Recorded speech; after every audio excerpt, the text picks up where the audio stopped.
اپنی رعایا کی زندگی میں بہتری لانے اور نظام چلانے کے لیے قوانین بنائے، لیکن کنگ حمورابی بھی اپنی بیوروکریسی کو لگام ڈالنے میں ناکام رہا تھا۔ ہاں، اگر کسی نے اس پہیلی کو سلجھایا ہے تو وہ ہیں انگریز، یعنی برطانوی سامراج۔ انگریزوں نے مقبوضہ علاقوں یعنی اپنی کالونیز سے سیاسی اور معاشی مفادات حاصل کرنے کے لیے اپنے وفاداروں کی ایک فوج بنائی، اور یہ فوج تھی بیوروکریسی۔ برطانیہ نے ہندوستان میں انڈین سول سروس کا نظام رائج کیا۔ لارڈ کارن والیس نے اس سسٹم کو منظم اور متحرک کیا۔ اس سروس کا بنیادی مقصد بر صغیر میں انگریزوں کی حکمرانی کو مستحکم کرنا، ٹیکس جمع کرنا اور انتظامی امور کو انگریز تاج کا وفادار رہ کر چلانا تھا، جسے اکثر اسٹیل فریم کہا جاتا تھا۔ انڈین سول سروس کی بنیاد عوامی خدمت کے لیے نہیں بلکہ حاکمیت کے فلسفے پر رکھی گئی۔ معاشی نظام امیر اور غریب میں خلیج پیدا کرتا تھا۔ تعلیمی نظام کا مقصد انگریز کے ذہنی وفادار پیدا کرنا تھا۔ پولیس کی تشکیل جبر، تشدد اور دباؤ کے فلسفے پر رکھی گئی۔ ہندوستان کا برطانوی نظام برطانیہ کے اپنے نظام سے بالکل مختلف تھا۔ دونوں میں بنیادی فرق آزادی اور غلامی کا تھا۔ آزاد ہند تحریک کے سربراہ سبھاش چندر بوس انگریزوں کی اس واردات کو سمجھ چکے تھے، اسی لیے انہوں نے ہندوستان میں انگریزوں کے متبادل نظام لانے کے لیے اپنی جلاوطنی کے دور میں برما اور سنگاپور میں سول سرونٹس کا ایک گروپ تیار کیا، جن کو ایمانداری، خدمت اور کارکردگی کی خصوصی تربیت دی گئی۔ تقسیم بر صغیر کے بعد پاکستان میں یہی نظام اڈاپٹ کر دیا گیا۔ پاکستان میں موجودہ سول سروس یا اسے کوئی بھی نام دے، یہ دراصل انگریزوں ہی کی بنائی انڈین سول سروس کا تسلسل ہے۔ یہ سبھی وہ لوگ تھے کہ جنہیں خاص طور پر ٹریننگ دی گئی تھی کہ انہوں نے ایک غلام قوم کو کس طرح ٹریٹ کرنا ہے۔ ایچ ایس این کالج جیسے اداروں میں تاج برطانیہ کے وفادار خاندانوں کے بچوں کو اس انداز میں تربیت دی جاتی تھی کہ وہ حکمرانوں کے وفادار بن کر اپنے اپنے علاقے میں لوگوں کو دبا کر رکھیں۔ آج بھی اس بیوروکریسی میں وہی تکبر اور غرور موجود ہے۔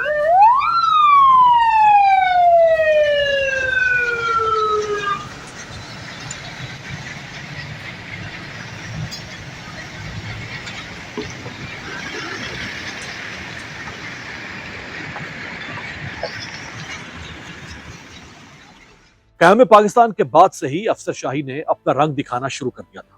16 اکتوبر 1951 کو وزیر اعظم لیاقت علی خان راولپنڈی میں ایک قاتل کی گولی کا نشانہ بنتے ہیں۔ خواجہ ناظم الدین وزیر اعظم کا منصب سنبھالتے ہیں اور شاہ برطانیہ ان کی جگہ بیوروکریٹ غلام محمد کو پاکستان کا گورنر جنرل مقرر کر دیتے ہیں۔ یہ پاکستان میں بیوروکریسی کی پہلی بڑی فتح تھی۔ اپنے مقاصد کے حصول کے لیے وہ خود غرضی، تکبر، ہٹ دھرمی، دھانس دھاندلی اور ہر قسم کا حربہ استعمال کرنے کی صلاحیت رکھتے تھے۔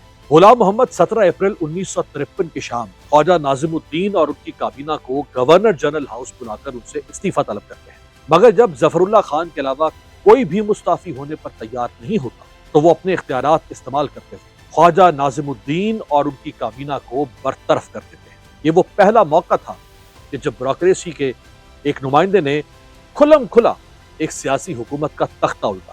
پھر ایوب خان کے ماشاء اللہ میں بیوروکریٹس کا سیاستدانوں پر غلبہ مزید مضبوط ہوا۔ ذوالفقار علی بھٹو آئے تو انہوں نے بیوروکریسی کو سیاستدانوں کے زیر نگیں کر دیا، جس سے سرکاری افسران ریاست کے بجائے حکومتی ملازم اور حکومتی سہولت کار بنے۔ ضیاء الحق نے ملٹری افسران کو بیوروکریسی میں کوٹا سسٹم کے تحت بھرتی کرنا شروع کر دیا۔ بینظیر بھٹو اور نواز شریف نے سرکاری ملازمین کو 2 پارٹیوں میں تبدیل کر دیا اور ان کا سیاسی استعمال کیا۔ اسی لیے 2 گروپس سول سرونٹس کے، ایک پولیس سروس آف پاکستان اور دوسرا جس کو پہلے ڈی ایم جی گروپ کہا جاتا تھا، آج کل اسے پاکستان ایڈمنسٹریٹو سروس پاس کہا جاتا ہے۔ تو پاکستان میں یہ تصور عام ہو گیا کہ کچھ پولیس آفیسرز پیپلز پارٹی کے ساتھ وفادار ہیں، کچھ نون لیگ کے ساتھ، اور کچھ بیوروکریٹس پیپلز پارٹی کے ساتھ اور کچھ نون لیگ کے ساتھ۔ اسی لیے کہا جانے لگا کہ P S P Peoples Party, P S P P M L N, D M G Peoples Party, D M G P M L N. Pervez Musharraf نے اپنے دور میں سول سروس میں اصلاحات کی کوشش کی، لیکن انہیں کوئی خاطر خواہ کامیابی حاصل نہ ہو سکی۔ عمران خان وزیر اعظم بنے تو انہوں نے بھی افسر شاہی کو نکیل ڈالنے کی کوشش کی، لیکن یہ طبقہ پھر بھی ٹس سے مس نہ ہوا۔ شہباز شریف پر بھی یہ الزام لگتا ہے کہ انہوں نے اپنے دور میں انتظامی آمریت قائم کر دی، سرکاری افسران کو جائز و ناجائز سیاسی مقاصد کے لیے استعمال کیا۔ اس کے بعد حالات جہاں تک پہنچے اس کا انکشاف اور اقرار خود ایک وزیر یوں کر چکے ہیں۔ وزیر دفاع خواجہ آصف نے کہا کہ ملک کی آدھی سے زیادہ بیوروکریسی پرتگال میں پراپرٹی لے چکی اور اب پرتگال کی شہریت لینے کی تیاری کر رہی ہے۔ یہ نامی گرامی بیوروکریٹس ہیں، مگر مچ اربوں روپے کھا کر آرام سے ریٹائرمنٹ کی زندگی گزار رہے ہیں۔ سیاستدانوں کا نہ پلاٹ نہ غیر ملکی شہریت، کیونکہ انہیں الیکشن لڑنا ہوتا ہے۔ پاک سرزمین کو یہ بیوروکریسی ناپاک کر رہی ہے۔ ہم نے سیاستدانوں نے جو ہے یہ دروازے بند کیے اور ہاسٹیج بن کے بند کر کے بیوروکریسی کے، یہ ساری کی ساری پاور آج بھی بیوروکریسی کے پاس ہے۔ یہ بیوروکریسی کو سوٹ کرتا ہے۔ ہمارے یہاں پہ بیوروکریسی اور پاورفل ہے، آپ آ کے ساری پاور جو ہے بیوروکریسی کو ٹرانسفر کر دیتے ہیں۔ آپ نے مشورہ کرنا ہوتا ہے وہ بھی بیوروکریسی سے کرتے ہیں، فائنل ورڈ جو ہے وہ بیوروکریسی کا ہوتا ہے۔ وزیر صاحب شاید یہ کہتے وقت بھول گئے تھے کہ افسر شاہی پر عنایات اور انہیں سیاسی طور پر استعمال کرنے میں ان کی اپنی جماعت اور حکومت ہمیشہ سے حصہ ڈالتی آئی، اور اگر یہ الزام ہے تو پھر طویل عرصے سے حکمرانی کے باوجود انہوں نے یہ سسٹم ٹھیک کیوں نہیں کیا؟ بدعنوان افسر شاہی کے خلاف کوئی کارروائی کیوں نہیں کی؟ کسی فوجی ڈکٹیٹر نے زیادہ سے زیادہ 10 سال حکومت کی ہے اور ہر سیاستدان 5 سال کے بعد گھر جاتا ہے، اور اگر دوبارہ نہ جیت سکا تو 5 سال اقتدار سے باہر بیٹھا انتظار کرتا ہے، جبکہ صرف سول سرونٹس ہی وہ طبقہ ہے جو کم از کم 30 سے 33 سال مسلسل اور بغیر کسی وقفے کے طاقتور اور مرات یافتہ عہدوں پر موجود رہتا ہے۔ قائد اعظم نے پاکستان بننے کے فوری بعد جنہیں غیر سیاسی اور غیر جانبدار رہنے کی سب سے زیادہ تلقین کی تھی وہ یہی سول سرونٹس تھے، اور پھر ایسا وقت آیا کہ سب سے زیادہ سیاسی اور جانبدار یہی سول سرونٹس بنے۔ قائد نے انہیں خبردار کیا تھا کہ تمہاری وفاداری کسی سیاستدان یا سیاسی جماعت سے نہیں ہونی چاہیے بلکہ ریاست پاکستان سے ہونی چاہیے، اور تمہیں کسی ڈر یا لالچ کی وجہ سے اپنے فیصلے تبدیل نہیں کرنے چاہیے۔ لیکن آج حالت یہ ہے کہ 95% سے بھی زائد سول سرونٹس فوجی اور سیاسی دباؤ کے مطابق ہر سیاہ اور غیر قانونی کام کے لیے تیار ہو جاتے ہیں۔ سول سرونٹس کی اکثریت فیلڈ پوسٹنگ، مرات یافتہ عہدوں، وقت سے پہلے اہم عہدوں پر تعیناتی اور اچھی رہائش گاہوں کے عوض ہر سیاحوں غیر قانونی کام کے لیے تیار ہے۔ ان کی سہولت کاری سے سول اور فوجی حکمران پاکستان کو ایک ناکام ریاست کی طرف دھکیلنے میں کامیاب ہوئے۔ پاکستان کے ہر ادارے اور محکمے کا سربراہ سول سرونٹ ہوتا ہے، لیکن اس ادارے کی تباہی کا جواب دے سیاستدان بنتا ہے۔ صحافی آصف محمود کے انڈیپینڈنٹ نیوز کی ویب سائٹ پر شائع کالم کے مطابق پاکستان جیسے غریب ملک میں افسر شاہی کی اوسط تنخواہ اقوام متحدہ کے اسٹاف سے 12% زیادہ ہے۔ صرف اسلام آباد میں بیوروکریسی کے محلات کا رقبہ 864 ایکڑ ہے۔ سروس کے دوران ہی سول بیوروکریسی کو لامحدود برات ملنا شروع ہو جاتی ہے، اور یہ سلسلہ ان کی ریٹائرمنٹ تک چلتا ہے۔ بعض اوقات تو ریٹائرمنٹ کے بعد بھی سستے داموں، رہائشی پلاٹس اور دیگر برات کا سلسلہ کسی نہ کسی صورت میں جاری رہتا ہے۔ ایک سرکاری افسر گریڈ 22 تک پہنچتے پہنچتے اسلام آباد میں کروڑوں روپے کے ایک کنال کے 2 رہائشی پلاٹس لینے کا حقدار ہو جاتا ہے، جس کے بدلے اسے معمولی رقم ادا کرنا ہوگا۔ مثلاً اگر ایک پلاٹ 1 کروڑ روپے کا ہے تو گریڈ 22 والے کو وہ 10 سے 15 لاکھ میں مل جائے گا۔ پاکستانی اخبار ایکسپریس نے مارچ 2024 کے اپنے اداریے میں انکشاف کیا کہ پاکستان میں سرکاری اہلکاروں کے زیر استعمال گاڑیوں کی تعداد لاکھوں میں ہے، جن کی قیمت کھربوں میں ہے، اور یہ گاڑیاں سالانہ پیٹرول اور مرمت کی مد میں اربوں روپے خرچ کرتی ہیں، جس کی نظیر دنیا میں نہیں ملتی۔ امریکہ جیسے امیر اور طاقتور ملک میں ماں سوائے چند اداروں کسی کے پاس سرکاری گاڑی نہیں ہوتی۔ سرکاری افسروں کو تنخواہیں لاکھوں میں دی جاتی ہیں، اس کے باوجود انہیں مفت بجلی، مفت پیٹرول، مفت گاڑیاں اور ملازمین دیے جاتے ہیں۔ فیصل صاحب، آپ کس گاڑی میں آئے ہیں؟ جو آفیشیل گاڑی ہے، وہ کون سی ہے؟ جو آفیشیل ایک آرمڈ گاڑی دی ہوئی ہے یہاں پہ، Fortuner? Land Cruiser. Land Cruiser میں آئے ہیں آپ؟ جی۔ کتنے گن مین ہیں سر آپ کے ساتھ؟ میرے ساتھ ہوتے ہیں 8 گن مین ہوتے ہیں۔ 8 گن مین ہوتے ہیں، اور ساتھ میں جو اسکواڈ ہے اس میں کتنی گاڑیاں چلتی ہیں؟ 2۔